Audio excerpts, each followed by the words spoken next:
Hey everyone, welcome back to another incredible Friday episode of the Gathering Movement. I'm here today with another fellow New Jerseyan, Patricia. How are you, Patricia? I'm good. How are you, Bridget? I'm good. Apparently, I'm struggling to say New Jersey today, that's for sure. It happens. It does. We were joking before we started that we might hear the dog barking in the background, but this is what keeps it real. And we have to just be honest with ourselves. We have to be real. So thank you, Patricia, for being here. You're welcome. Thanks for having me.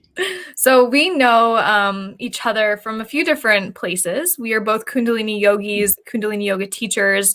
So we have that in common. We're from New Jersey. And I'm so grateful because I also have the privilege of knowing you because you are one of the authors of Legacy Speaks. Yes. So many beautiful, beautiful things. So as we get started here, I always love to take a few steps back. We're going to be talking about how your relationship with work is your relationship with life. And I'd love to hear about your kind of early relationship with work, maybe even when you had your first job. What did that look like for you? In so many ways, right? There are all these reflections that we see, like our culture, our work, and our everyday life. And I feel like when you're in it, sometimes it's very hard to see because you've essentially constructed a norm. So you don't think there's anything wrong or you don't think anything's different. And my whole life, I've always been very type A personality, hard worker, high achiever. And I would always try my best with everything I did, no matter how big or small it was. And never really thought anything of it. It was just my belief that you always put your all in something. And that's not a bad thing, right? And it always served me very well. It served me in different leadership positions, even in college. And then once I got into the working world, it was very similar to that, right? I was like, let me get my certification. What do I want to do next? And I was always planning for the future, always moving forward. And I had this, capacity that I was always going to be a step ahead because I didn't want to ever have to miss an opportunity. So what that looked like was that I was trying to get my certification as soon as I could. I wanted to get my master's in place, and then I wanted to have these things in place so I was ready for that next job and ready for that next promotion. And and truthfully, it served me well. I really can't, complain from that matter. But the more time went on and the more that I kept working in these different, capacities, I just felt like something was missing. And I actually, at first, I would say almost blanketed it with anxiety, burnout, adrenal fatigue. And all those things are true. All those things are real. But I kind of put them in as part of almost like the norm of the culture. Because really, I wasn't doing anything different from anyone else. I still remember my operations counterpart, both of us up to 1 a.m, working to get things done. We would go out on a Friday night and have it be like a work night to get work done. And I built some wonderful relationships that I still have today. But part of it also was because we were all working so hard and because we were constantly in this active state, and we almost were feeding off of each other in it, and it became accepted. And nothing really started to click until I actually switched jobs, thinking to myself, okay, I'm more experienced at this now, right? I should be able to decrease the hours. I should be able to feel more rested and more energized. But nothing actually changed. So that's kind of when things started to I would say, The seeds were dropped that, it didn't matter the experience that I had. It didn't matter the proficiency I had. It didn't even matter that I was excelling. I was still in this constant state of exhaustion that no matter how much sleep I got, no matter how much rest I got, no matter if I took the vacation or not, I still was never energized. And if anything, work became a greater and greater part of my life. It's funny that we're talking about this today. I had a talk with my therapist yesterday about almost like the paradox of success and like the paradox of like moving forward, because it's like when we excel or we move forward in our life, sometimes our priorities start to be just that thing instead of like taking care of ourselves. But we think that we should be doing that, right? We think we should be succeeding and going for more and more and more because society teaches us that that's normal, just like you said. So I'm curious, like your thoughts on that, because it was so ingrained. So at what point did you start to like make this conscious shift within you that something had to give? Yeah. So I would have to say, and this is something that just came out in a conversation yesterday. And this is, I think, where it comes down to more of our feelings of safety and security. When I look back, a lot of what I was doing is that there must have been some underlying fear, right? You could say fear of not being successful, fear of not feeling worthy, fear of not having enough financial security. But what transpired, and again, like this was a very little point that I don't think I recognized until recently, is that I was talking to a work colleague, and I always felt safe when we would talk. And I knew I always felt safe. But we started having conversations, and we actually both reflected that we weren't sure what was next, but we weren't going to move forward with that next degree until we knew what it was. And looking back, that was probably the first time that I actually listened to myself. Because I think if I wasn't in that space with him, if he did not reflect, almost a similar sentiment, I easily would have been in that doctoral program going. So I think that was kind of the first little inkling of I'm going to trust myself at this moment, and I'm not going to move forward until I figure this out. On a podcast yesterday, this came up also. Trust. Like there's this point in our journey when we just say, I have to trust. Like there's no other option. Yeah. Oh, completely. And, the funny thing is that it's still, when this moment happened, that's still, I would say, like 3-4 years ago. Because even when that moment happened, I went back to my old ways. Well, I don't want to say old ways, but the only way we knew how to fix a problem, which was more action. More action and more literature. And I remember going through the literature and being like, maybe I'm burnt out. Maybe that's it.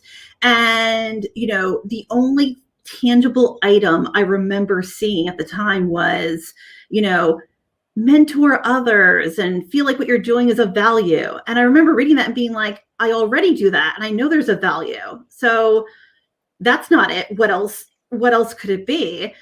And it's so interesting because so much of what they talk about with resiliency and burnout is getting rest and exercise. And I remember making all those shifts. I was like, okay, I worked with a positive psychology coach to try and decrease my work hours. So I was at work less. And that helped a little bit, but I still wasn't feeling energized. I stopped doing like spin class and transferred to kind of more of yoga at home, thinking I needed to do something that was more restful. I did the Oprah and Deepak Chopra 21-day meditation series on a number of occasions, and none of it clicked for some reason. I still was just living in the same realm. And I think that what puts it best is that I do feel like recently literature is changing a little bit. And I'm saying that because I actually just read this article the other day and I was like, yes, this is what I've been saying the whole time. So when I'm looking at burnout at the end of the day is a disconnection. And the way I've been looking at this is that you don't treat burnout with resiliency because you're not sure what that burnout is associated with. But ideally, right, we want to have ourselves to be internally aligned. And once we're eternally aligned, then we externally can ensure that we are aligned with that external environment. And now I think it's finally saying is that, yes, you can have exhaustion with burnout.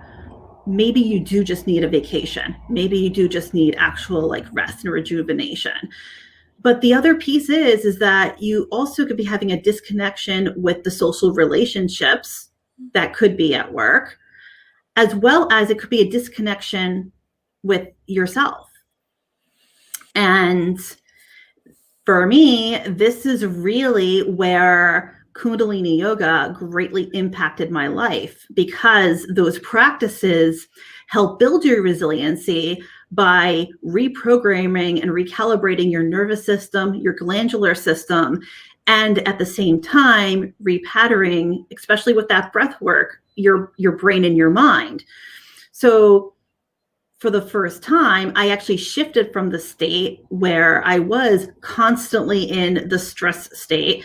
And part of that was constantly worrying about the past and thinking about the future, to now actually being able to sit and enjoy the present moment, not be overly focused on the past and the future, having the security, having that resiliency, and truly being more, I could say, in the feminine and being able to flow. Thanks for moving us in this inward direction. As soon as you said like this inner experience, I was like, we have to talk about Kundalini yoga.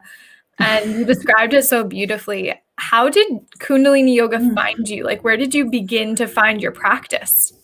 Oh my gosh. Well, it's completely random, right? Yep. So, in my quest to figure this out, I scour the literature, but I've always, been very interested and known that we could heal ourselves, right?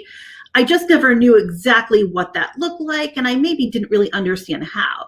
And truthfully, I was going through Mind Body Green one day, and there was an article so at the time, when I originally spoke about this, I actually thought the article was about decreasing anxiety. But actually, the article, when I went back and checked it out, was about elevating your frequency. And I was like, So that really engaged me, like elevate my frequency. Like, maybe that's it. Because I've been so tired and low and exhausted. How can I elevate it? And it was an article. And with the article, it said there was this rose meditation to do with it. So I remember I was in my bed, I clicked on it, and this was Guru Jaquette, who runs the Rama Institute. And I'm just listening to her talk, and she's talking about the technology, right? The Kundalini science and technology of angles. She's talking about the gland. She's talking about the nervous system. And to me, I'm like, this makes sense. I'm like, this actually is science. And next thing I know, she's like, okay, we're going to do some yoga. And I'm completely unprepared for this, right? But I'm like, okay, let's just do it. And the next thing I know, I'm doing this practice. I think my husband comes in. I'm like on my bed, like kicking my feet. He's like, what is going on? I'm like, we're just going to go with this. And I finished the whole thing and I'm just like, I actually feel better. I feel different. I feel revitalized. And from there on, I just, I kind of just scoured the internet, following her, following Rama, just diving into some 40-day practices, ended up moving here with my husband for a lot of family reasons. And then honestly, 3 months of exploring online, I signed up for teacher training. Uh, it's just such a practice. And I know what was important for me. You know, I've been practicing yoga for about 7 years before Kundalini yoga found me. And vinyasa, hatha yoga, you feel good. Kundalini yoga, you feel good. Like something Yeah. happens. And to me, you're right. The science of it just makes sense. The angles, the breath, and the mantra, the culmination of all the practices put together, like just create this incredible experience for the practitioner. Yes, yes. And what I think I love about it too is that they term Kundalini yoga the yoga, of awareness, right? And the more you get to know how your body is responding to stress and how these different, not just stressors or traumas that has happened to you that you may or may not even remember, it does sit dormant in your body. And how many times that we go through the practice and you feel better, but then over time, different things come up and shed themselves in so many different ways that it truly is the awareness. It's making the unconscious conscious. And that I think is the hugest piece, right? Because if we want to institute any type of change in our life, we can't take a step until we have an awareness. Yeah. Hmm. And this is it's not an easy path, to sit with yourself, to have these things come up. Like it's not for the faint of heart. I really say it's for the brave, because we have to start to sit with ourselves, our true selves, our true emotions. Yes, completely. And, I remembered hearing, and I think it was Guru Jaquette that was talking about your relationship with your work as a reflection of your life. And when I first heard it, it was like, yes, I'm hardworking, I'm determined, I'm always going to figure out a way to do something.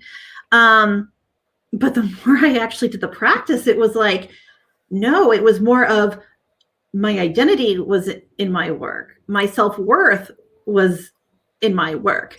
And I was very much functioning in, you would say, the masculine state. And I don't say that as a negative.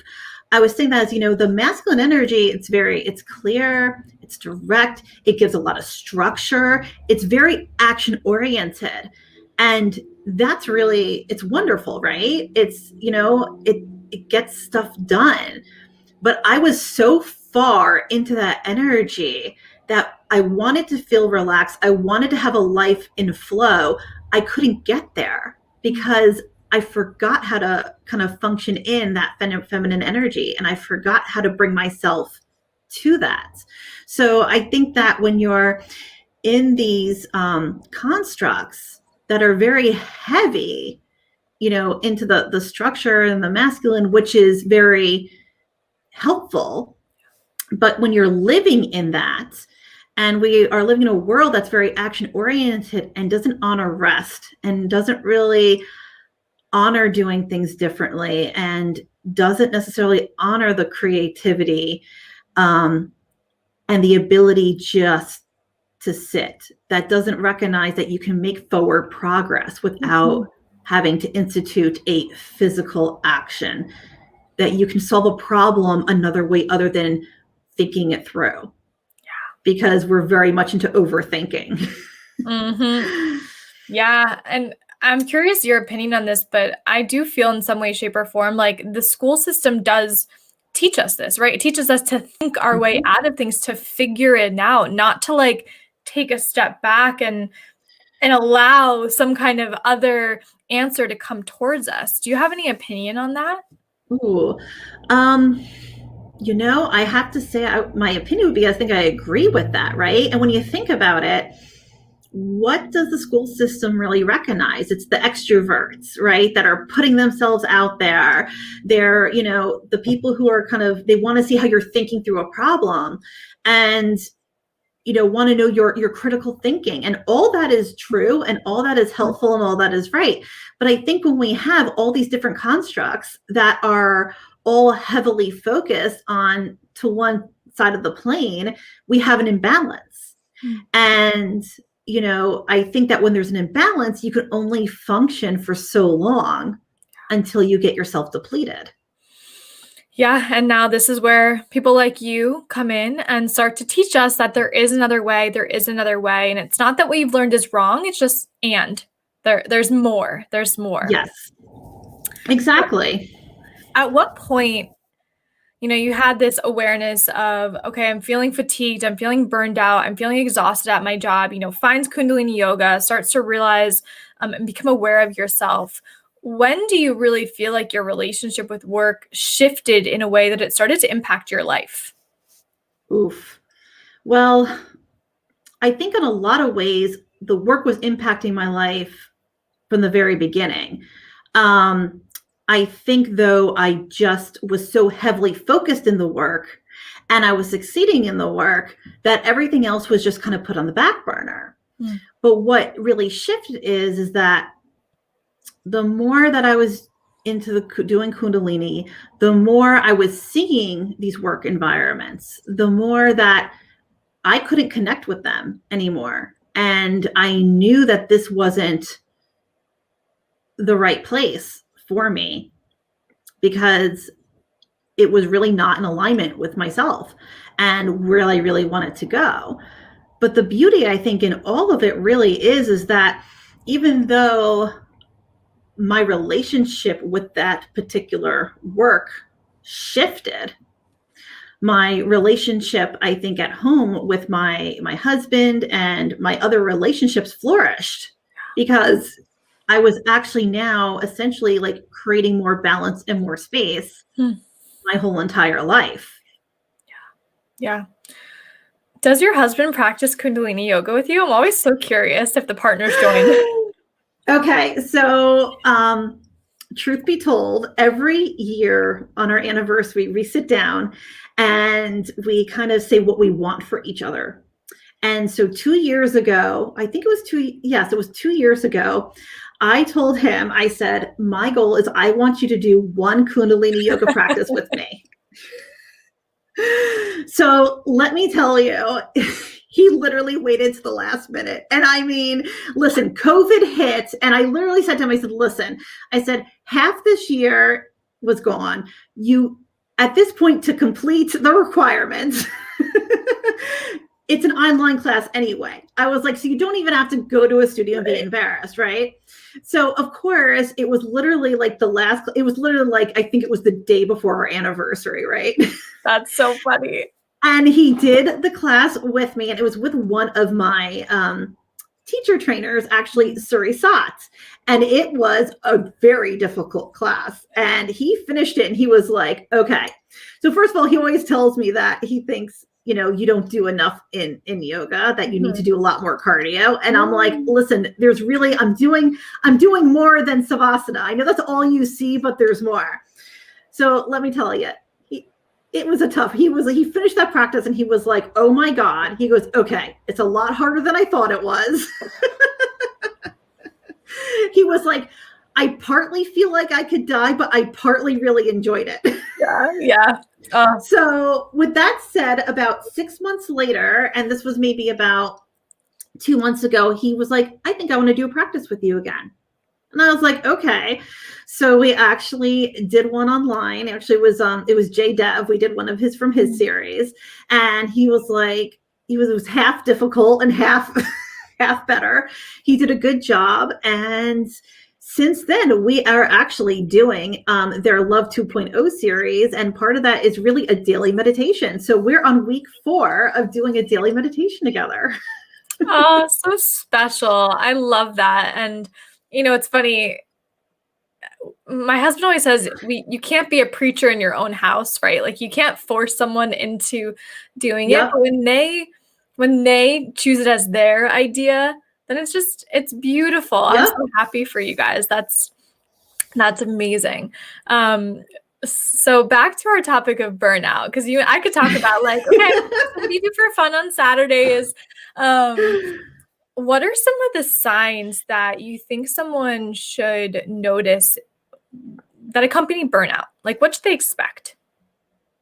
Well, I think Exhaustion is probably the one that people notice the most, right? Mhm. And it's not just that you're tired, because I think what happens is we talk ourselves out of it, right? Like, I'm just tired, I'm just working too much. Mm.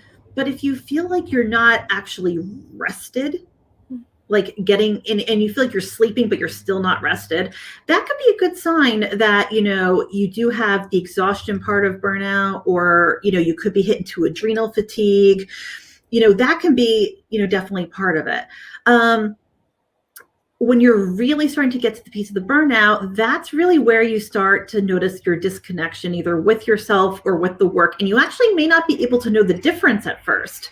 And that's when you're just like, I want to say, not that you don't care, but you don't have that fire Mm. that you once did.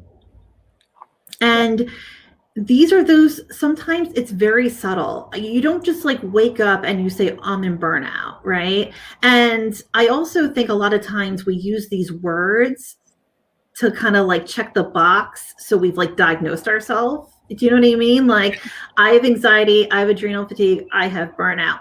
And I think sometimes when we do these self-diagnosis, it's actually it kind of takes the responsibility off of us, because we're now essentially talking about it like it's us responding to everything that's around us. And yes, we are, right? This is a way we are responding to everything around us, but it's also very disempowering. Yes.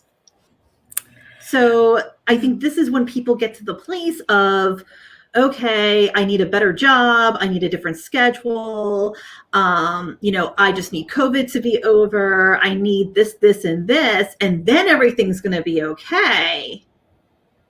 But that's not necessarily true. Mm. Yeah, thanks for bringing that up. This might be a whole different conversation, but I've always thought about the kind of paradox of diagnosis, because in one hand, it makes someone feel really safe. You know, they are seen because there's a label that they can understand, and feel understood with what's going on in their bodies. And then there's one part that kind of disempowers us, because it says like this thing holds us down in a way. Mm-hmm. Have you Yeah. experienced that? And you're a nurse also. Mm-hmm. Yes. And yeah, I've experienced myself 100%. So, you know, from the burnout perspective, you know, you hear them saying, oh, causes of burnout, it's the work culture, unclear expectations, the environment. And I'm looking at the list, right, that they will give. And I'm like, okay, every single thing on that list is dependent on what's going on in that company structure.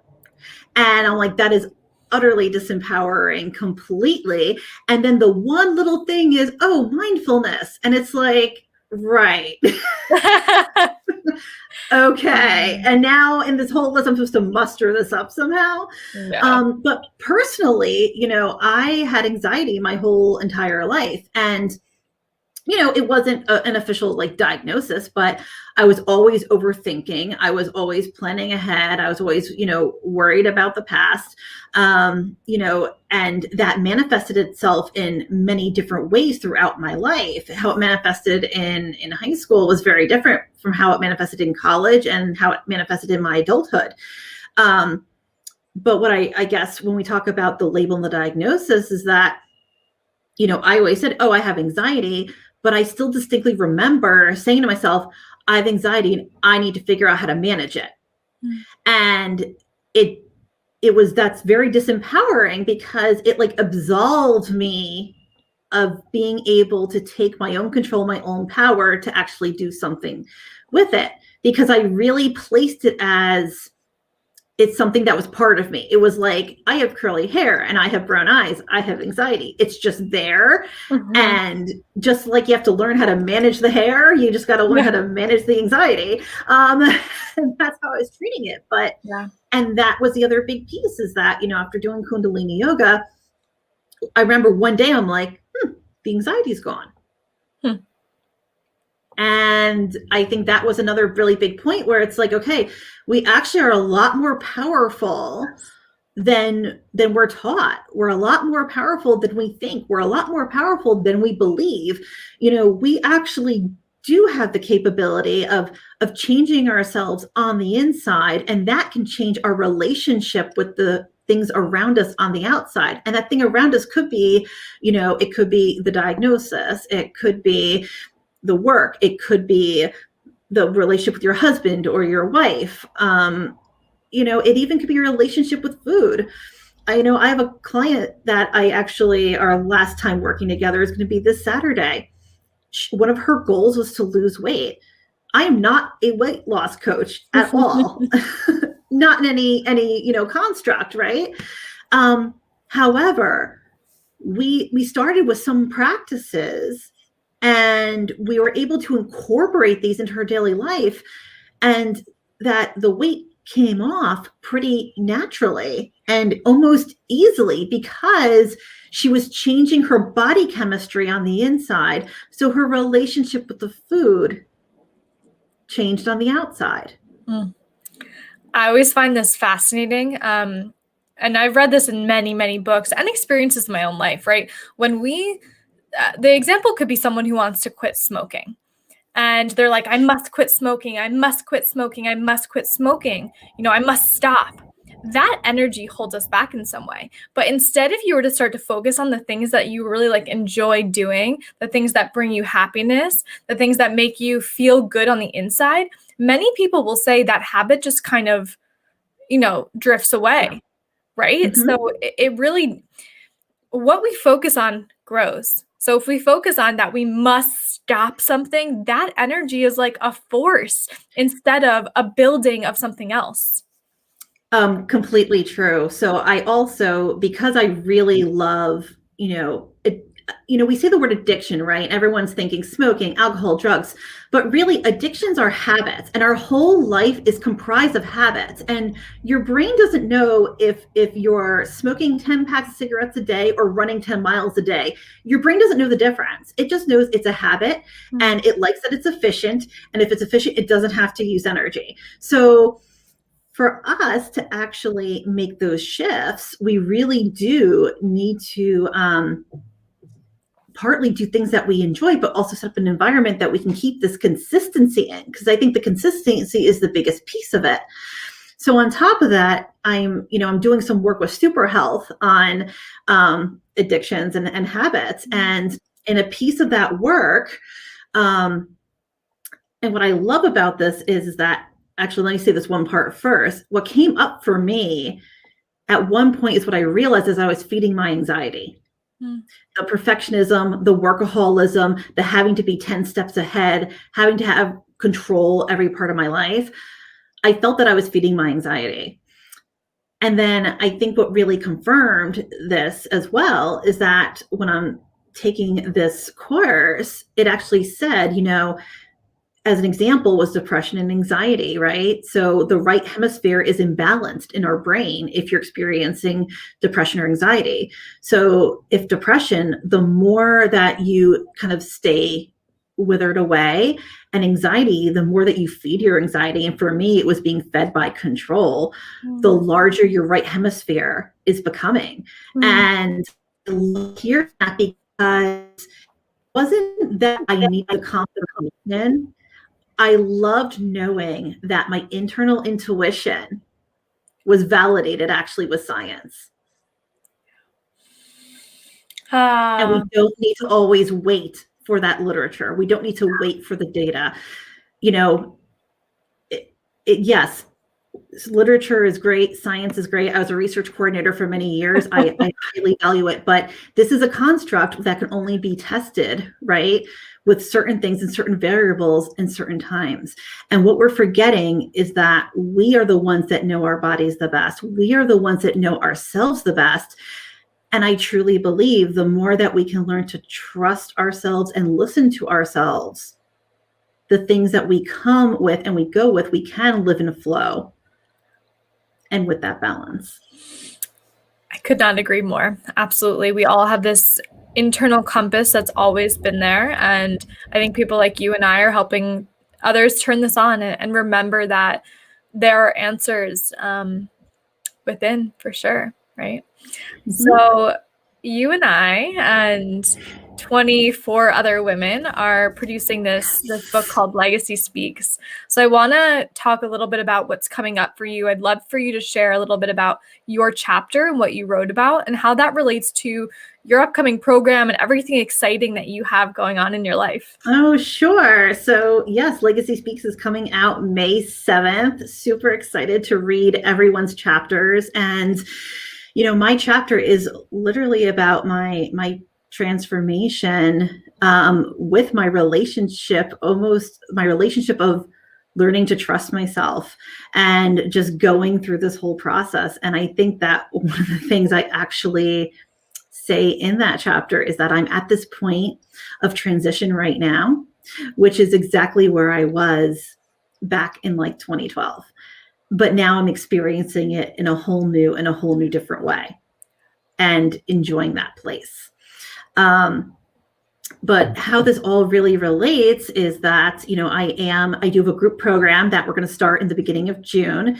We are open for enrollment. It's called Subtle Shifts, Eliminating Burnout and Creating Balance for the High Achieving Woman.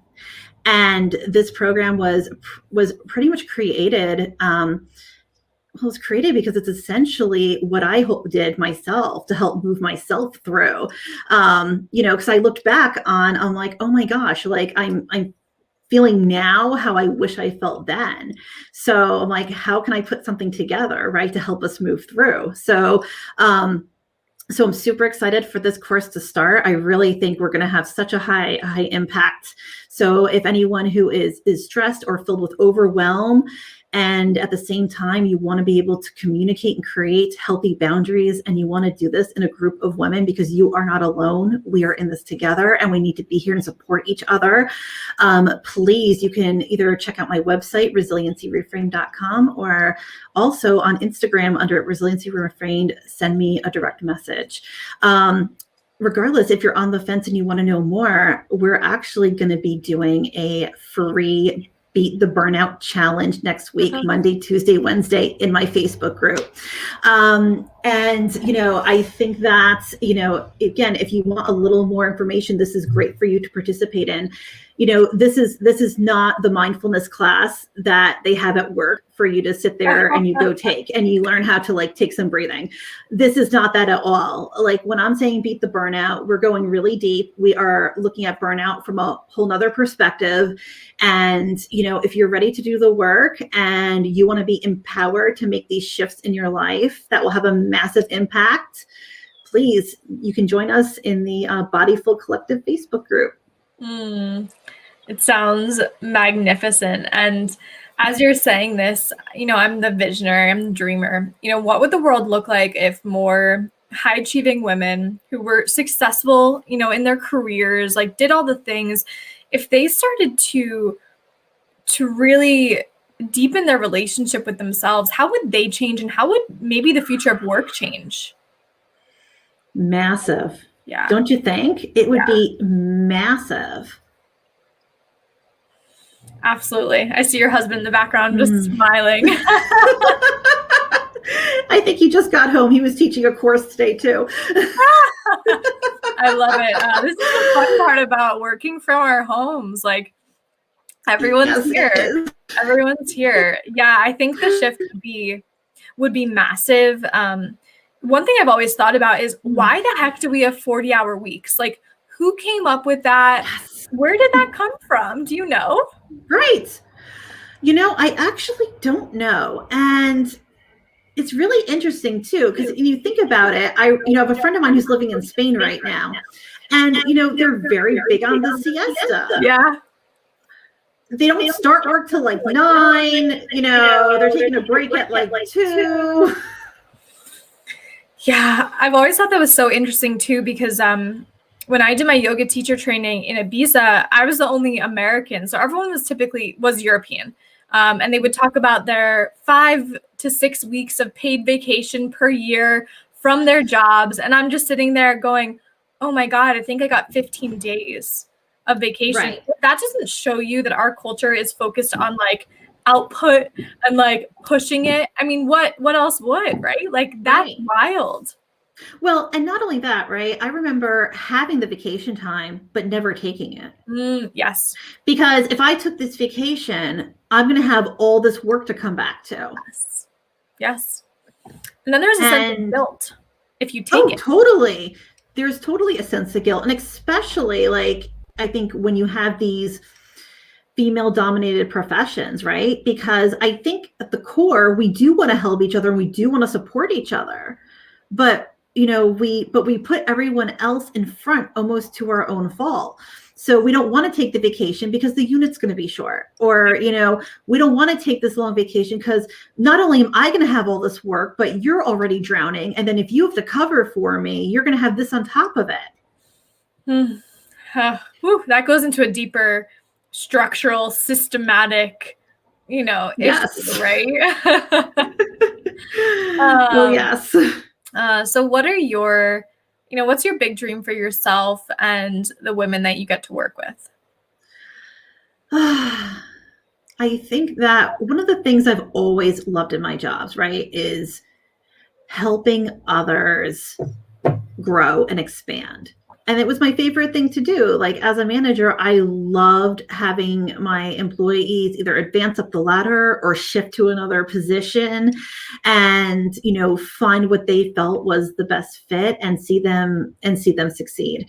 So I think in a lot of ways, that's my biggest vision here. But it's just in a little bit of a different way because it's not going to be within that construct, right? The vision here is that I really hope that women I work with, the women I touch, can learn to trust themselves and to learn to honor themselves. Because the more that I know I have even done this work, we notice these subtle ways that we don't honor ourselves that maybe seem insignificant, but the more aware we become to these things, we now can start to recognize them and then not only build ourselves up, but also with that awareness and avoid from continuing those patterns in the future. So necessary. And I feel like I'm so grateful that we've had this conversation. I think that anyone listening is able to take the mirror up to themselves and say, what aspects of my life am I maybe pushing it? What aspects am I telling myself this story that I have to go further, I have to go faster, I have to, move ahead. And for me, I'm just grateful because I always need this reminder too. I'm so driven. I will shoot for the stars.